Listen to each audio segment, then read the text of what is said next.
Hey guys, this is Tran over here with J-Bombs behind the wheel. It's currently 21:33 Central Standard Time, or 9:33 for you people who don't do military.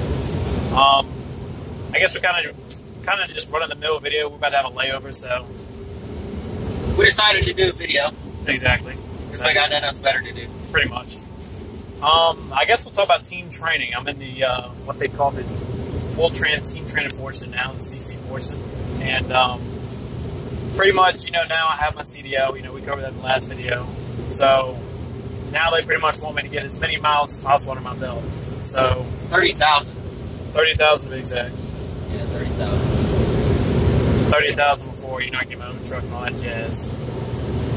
So let's hit on that for a little second. So how our team portion training goes after you get done with your DC or your permit phase, when you get your CDL, basically what happens is you go out with another trainer or your current trainer, and you'll do 30,000.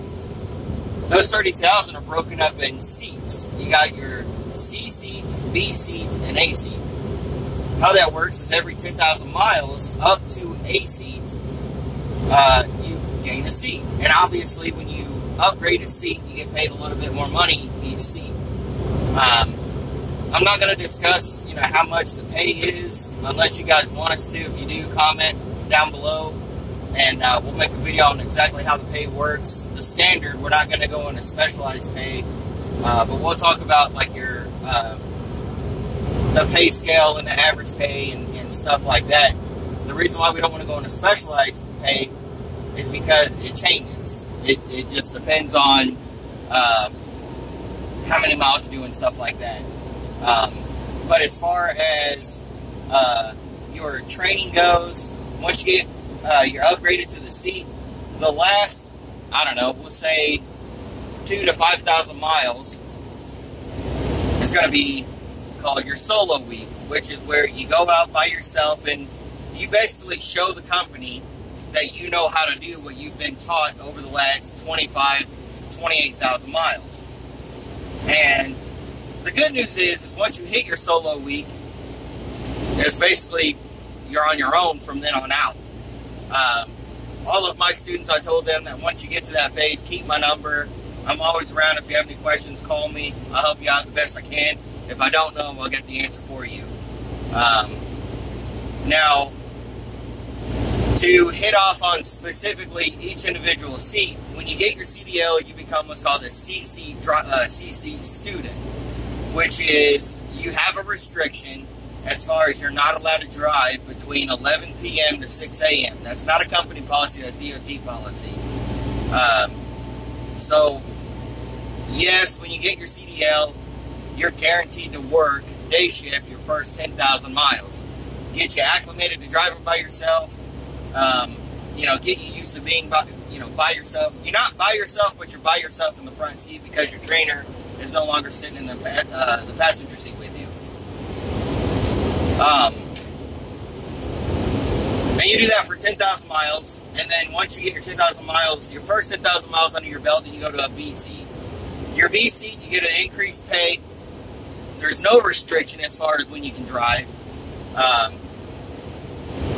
And then you just learn of what you can, do the best you can, and then after that 10,000 miles, and you go into an A seat. Your A seat, that's the home stretch, you're doing it. And like I said, about the last 2,000 to 5,000 miles, well, we'll say last 2,000, because doing 5,000 solo in a week, pretty much impossible legally anyways. And then, once you get done with your solo week, you hit the road and you earn 44 cents a mile as a company driver. Of course, that is subject to change. It does change. We hopefully we get pay raises. But continue. Yeah, I don't know anything. You don't know. Yeah, I'm a lease guy, so I don't get all that extra loving from the company. So yeah. Yeah. Okay. I don't know. Explain to them how's your experience has been, running your CC. Well, Well, technically, first of all, B seat is broken into two parts. Technically, they call it a B2 and a B1. B2 is what he was just talking about. You're pretty much you're teaming, you're running night shift. B1 is what they call the B1 probably the AC upgrade. Technically, that B1 is technically that week, the solo week. So there's that. But as far as my training goes, I mean, he got off at home time, so now I got off home time, and now I mean we've been pretty much driving. We drove my home state, Virginia. We drove from Virginia to Illinois, then we left Illinois. Had a little mix up with our load. It wasn't our fault at all. It's out of our hands. But leaving from Illinois, now we're on the way to Florida. Of course, I've been driving full shifts the whole time. They kind of want you at this point to be ready to drive a full 11-hour shift. I mean, not everybody can do it, depending on your training. I mean, like, with my trainer here, obviously, he let me drive as much as possible. But, I mean, it just depends on the trainer and how they feel and how you're learning. They're going to take it at a different pace. They're not going to force you to do something that if you're not comfortable, they're not comfortable with it. But at the same time, you still have to mature as far as a driver. Bill just goes up to where you can't do that, because at the end of the day, if you can only stand driving 6 hours at a time, I mean, you're really not going to make it as far as, being profitable and even just making yourself any money.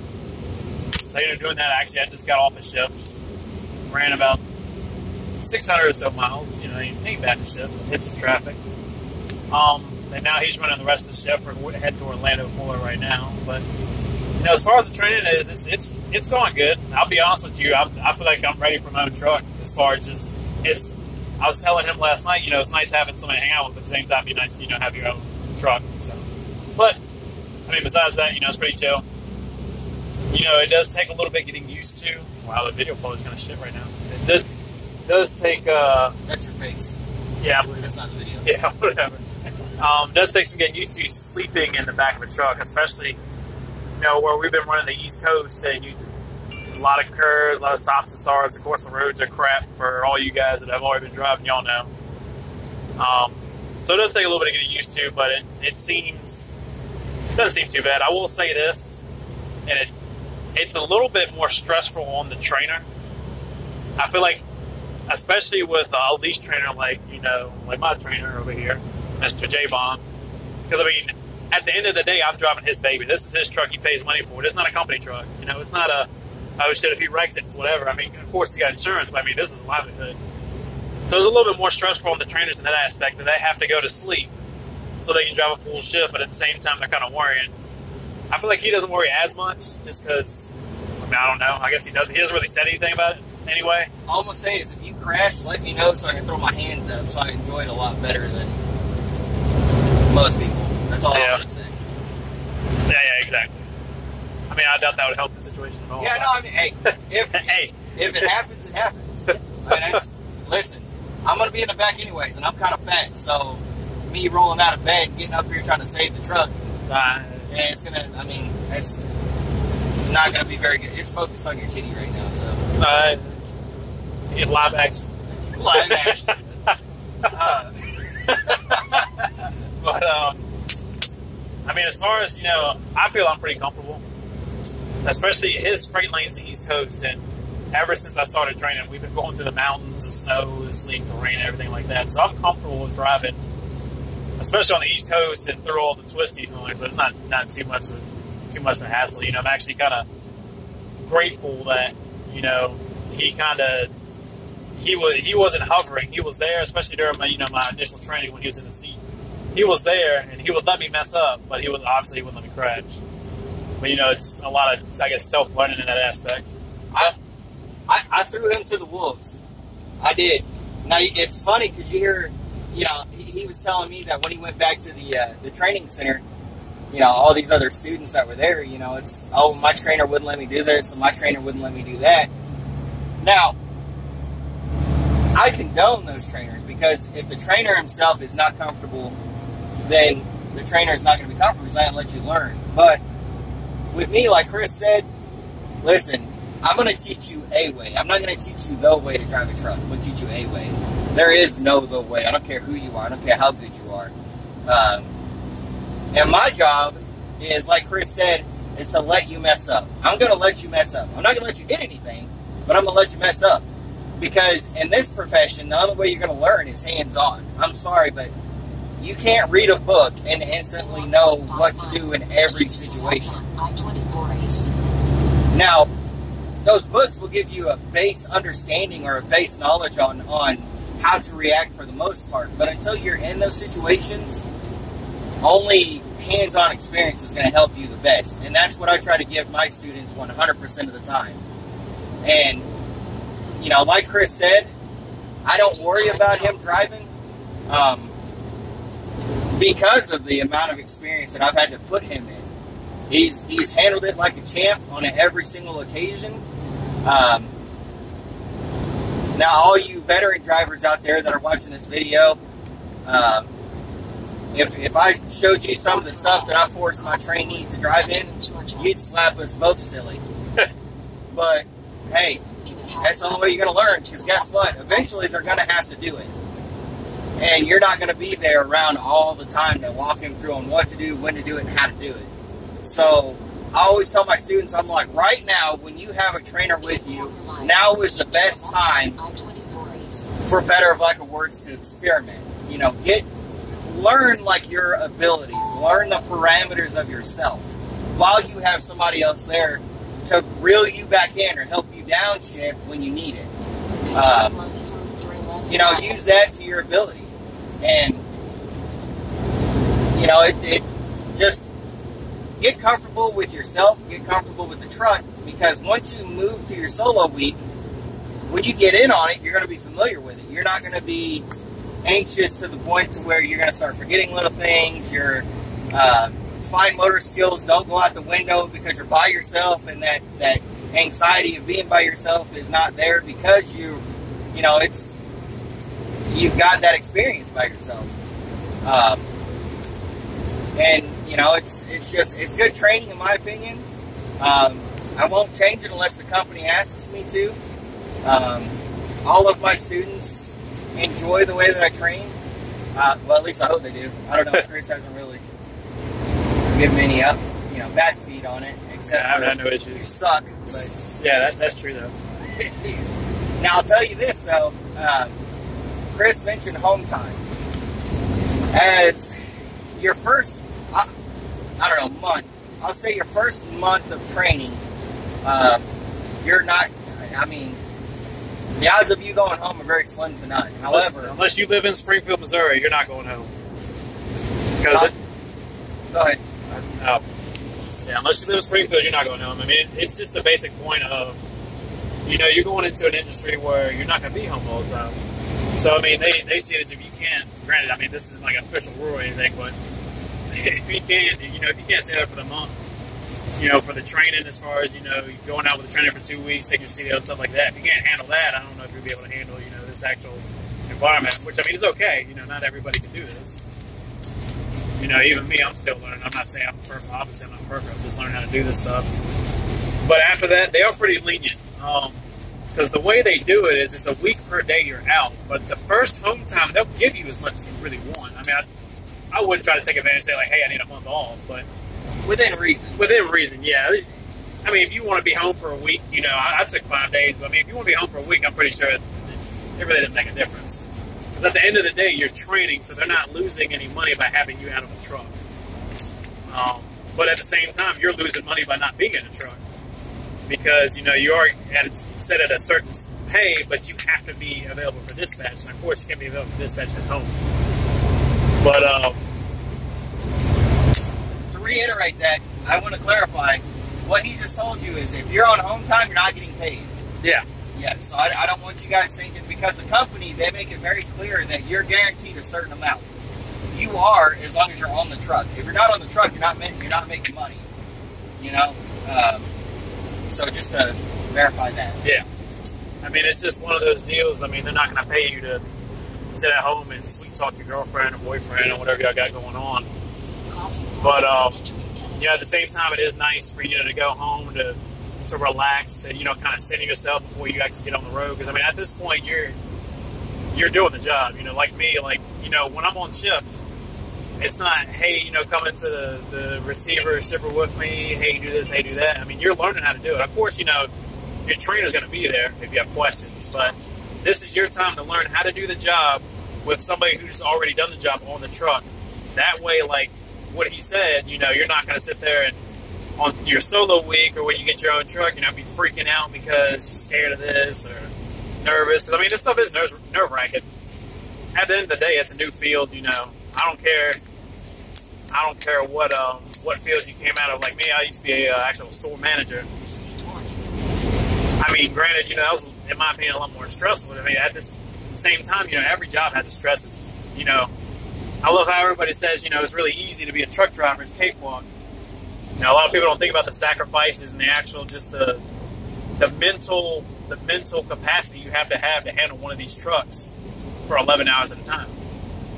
I mean, it might look like fun and games, but when you're not paying attention, you swing your trailer in another lane and kill somebody, you're going to jail. You're going to jail is because you were, you know, not paying attention, you know, just taking it lightly. I mean, this is a very serious job. It can be fun, but at the same time, you have to take it seriously. The amount of mental focus that goes in this job, I think, is the most I've ever done. Chris said that he was a store manager. I worked in law enforcement before I was a truck driver, and I've had to make some on-the-spot decisions, but it wasn't all the time. But as a truck driver, Chris said, you know, you've got to be aware of your surroundings all the time, because these, I mean, they're wider vehicles than your average vehicle. We're 8.5 feet wide in like a 10-foot lane. So, you know, if you're not paying attention, like Chris said, you swing your trailer into a lane and you clip somebody or you kill somebody, that's your life. That's not just your career, that's your life. And, you know, like most everybody out there, you know, we have families that we support. And if you kill somebody because you're being ignorant or neglecting your duties as a truck driver, you didn't just screw yourself, but now you just screwed your family. So, yeah, I mean, the mental capacity, like you said, that goes into this job is a lot. So, when you come into this job, or if you're thinking about coming into this job, just mentally prepare yourself to where you have an open mind, but you need to be vigilant of your surroundings. You have to be, because if you're not, trust me, you're going to pay the price, and it's the ultimate price. Not the ultimate price is in, like, your life, but you can help somebody else pay the ultimate price in their life, or your own. Yeah. Especially during the winter weather. I mean, on Facebook, it's all over the place about, you know, the trucks and everything with these snowstorms that are causing all these wrecks and everything. I mean, it happens like that in a split second.